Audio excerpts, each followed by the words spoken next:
Satu perkongsian ilmu telah dilaksanakan pada 17 Mac 2025 sempena Perhimpunan Bulanan Co-Curriculum.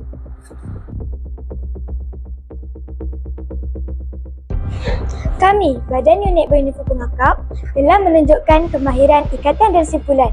Mari kita saksikan. Untuk apa? Siapa boleh jawab? Bantuan, bantu model. Okey, yang kedua, ikatan simpul manok. Okey, seterusnya saudara Uzi akan menunjukkan simpul manok. Simpul manok ni dia kena ada satu kayu. Jadi cikgu akan jadi kayu. Okey Uzi. Sifir dia jadi Uzi, buat apa mula-mula? Bentuk X. Okey, mula-mula bentukkan jadi X. Banyak sikit.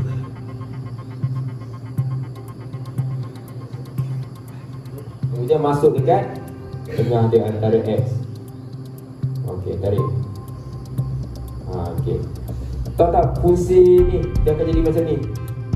Nampak? X dia akan jadi ada tali dekat tengah-tengah. Fungsi dia apa Uzi?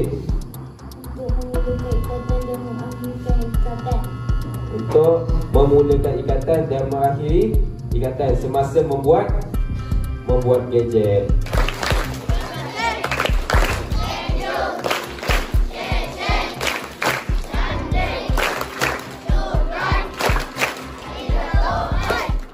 Ingat ya, ilmu sinar hidup.